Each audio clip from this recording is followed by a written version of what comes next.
welcome to Big Beard and Friends, episode 281. Wow, one day I'm going to get it. I'm going to catch the logo. I don't know if I ever can. I'm an idiot. Either way, welcome.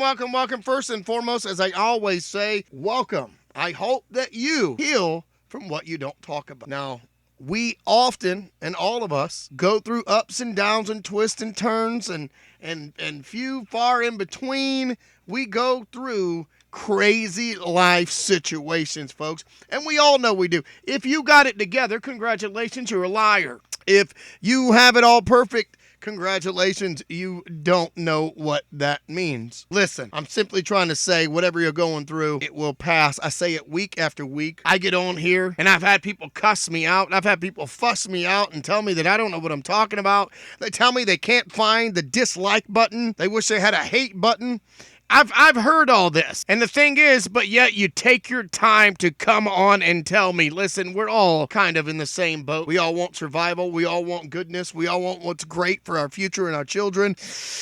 But we go through things sometimes that just absolutely tears you apart. Did you know, even in relationships, somebody can be intimidated by you and it not want to work? Which is kind of what I'm going to talk about tonight. Intimidation. Except this kind of intimidation is going to include, and it may include, your relationship. I want to talk about that for just a moment. Not that long ago, I had a privilege of hanging out with a good friend of mine who I won't say his name, but we haven't hung out in a long time. And when we did, he started telling me about his pros and cons of relationships and where he has been. And he had a few problems, per se, relationship-wise. And we got to talking. And I brought up the fact that intimidation is a factor for a lot of people, believe it or not. And when you combine the factors, I guess, of intimidation in a relationship, it's a desire for that power or that control, right? You dig what I'm saying? The insecurity or that perceived need. It's a perceived need to protect themselves. A lot of it might have to do with your power, your control. The intimidation is some individuals actually intentionally use intimidation to assert that dominance or in control over their partner. And I'm going to tell you something. If that's what you do, and that's you want to dictate, try to dictate decisions or behaviors or even their emotions, that's not good. Intimidation, to truly intimidate somebody. Let me tell you something. Most of you men out there, and there's women, but some of you men, I'm a man, and if this does not pertain to you, this is not what I mean, but you punks, the ones who yell at your women and think that you're something, and if you bow up, then you're tough. You're sad and you're weak.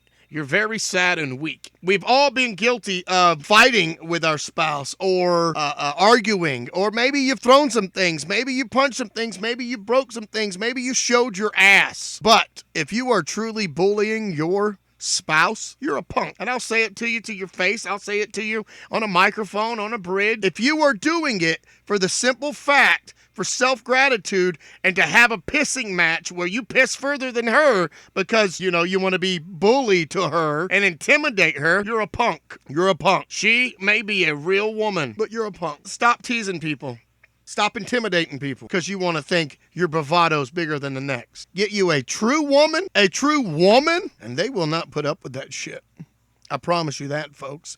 Listen, I'll break this down for you.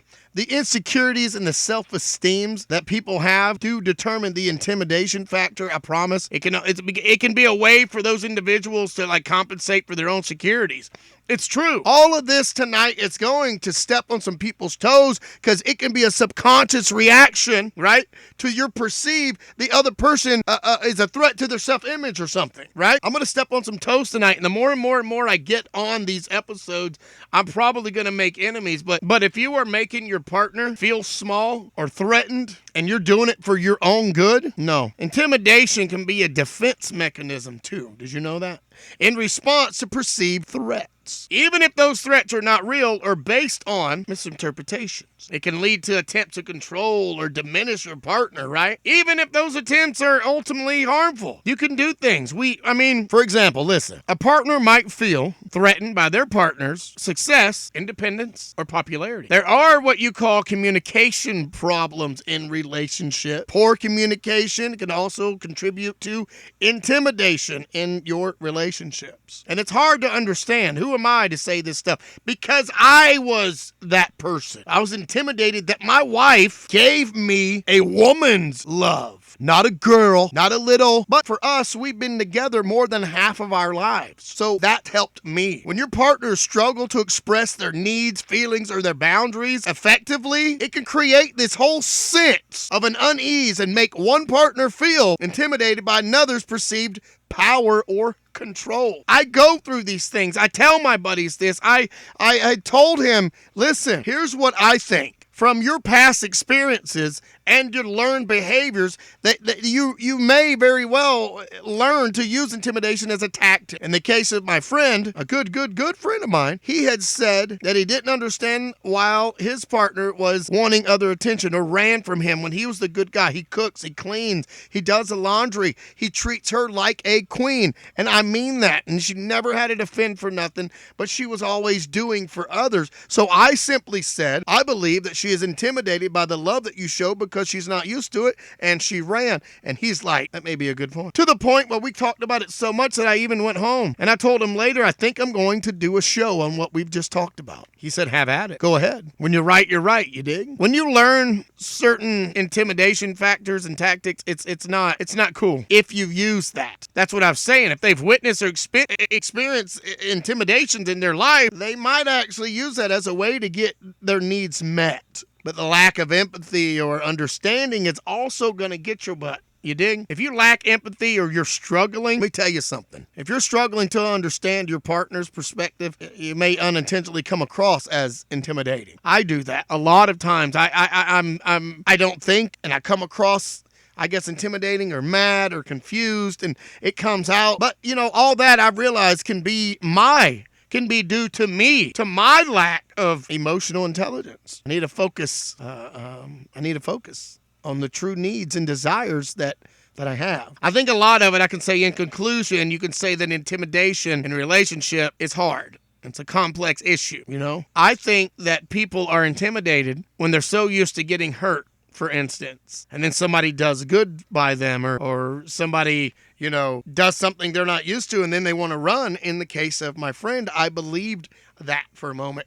Remember, at its core, intimidation is a power play, where one person uses fear or perceived threats. And a lot of us are not easily intimidated. You got insecurities and desire to establish that dominance in exploiting the victim's vulnerability or their anxieties or whatever issues they may have. That's wrong. There is a psychological thing that goes on to some people when they want to be intimidating. And I do that a lot, like throwing my shoulders back and trying to be, I'm cool, I'm tough. There's people that really walk around that way, y'all. You dig? They really walk around. Come on. You look stupid. If you really are doing that to try to get somebody's attention to make them think that you are something you're not, you're stupid for that. And you can get mad at me for doing that. You're stupid. Not you as an individual, but for thinking that you can walk around and chances are, if you walk around like this, I'm tough, they're doing me, you're probably walking around people who don't talk back to you, or who don't fight back with you, or who don't say anything.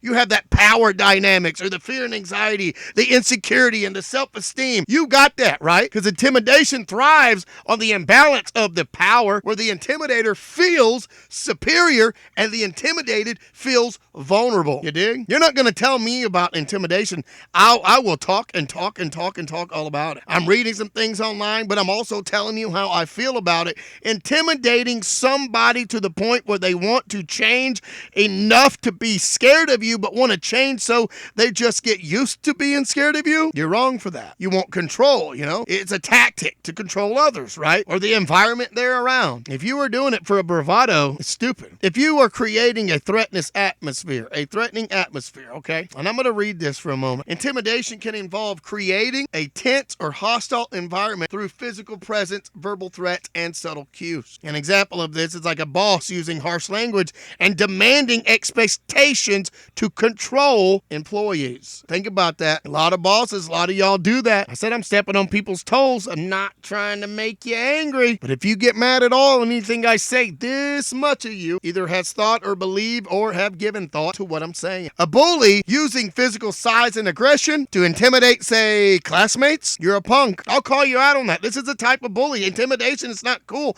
A person creating a hostile or unwelcoming atmosphere to make others feel uncomfortable and inferior. Not cool. You're going to do something to make people think they don't want to be around you because you think you're tough. Let me tell you something. I know of a guy who's no longer on this face of this planet because he is deceased, okay? Respectfully, I'm going to respect him, okay? I'm going to do it right now. But he often used intimidation and his size and his scary mouth to intimidate others, but it doesn't work on everybody. You dig? I guess at the end of the day, I can simply say that if intimidation is in your relationship and you're cool with it, hey, don't listen to nothing I say. But you can be intimidated, once again, I'm going to say it one more time, by a love that you had never had. So you put up a wall or you run. And in my case, of my buddy and my friend, it was his companion, his SO. It was his, unwelcoming atmosphere that got him. Now, everybody's different. It can be a woman giving men intimidation. That's one that I don't understand all of that. If you can understand the psychology behind intimidation, you can help people. You know what I'm saying? You can help people identify, resist, and overcome its harmful effects because it's out there, folks. People want to intimidate by looking at you. They want to intimidate by staring at you. They want to mean mug you. You dig? How about this? How about we all agree to disagree and stop intimidating and start inspiring? Don't intimidate, educate. We'll all get along better. I promise you. I promise. Even though it's weird and it's crazy, intimidation could be used, probably not, for good. Like somebody comes in your house, somebody breaks in, somebody's starting with you, starting a fight or trying to punk you out. Get them back, I guess, in the rightest way possible. Take care of yourself. Take care of each other. If we keep telling each other that we can, guess what? You're going to. You keep saying you can't do something, you're not going to. You're right already, no matter what your answer is. Yes or no. You're right. I can't. You're right. Will intimidation be a factor for you? Will intimidation be something that you need? Probably not. But learn to control it. Learn to look for the signs and help people that are in it. If a woman says she's intimidated by you, it's not a good thing. If a person says, if a man says he's intimidated by you, if person period says it, you're messing up. Right now, tonight, this episode, that's what I'm going to tell you. At least from what I'm pertaining to and talking about this, if you're doing it for your own personal gain, stop it. I don't know. Folks, that's all I've got for you on this Friday. I hope that you have a great evening and continue to be blessed and have a great weekend and have a great week. It's coming up. School is in session for most. And you know what? Some of you have graduated and some of you kids will be their last year, their first year. And once again, mine has graduated last year. So here you go. Those 3 words that I say that take us out every week. What are they? Love, peace, chicken grease. Thanks for watching. See you next time.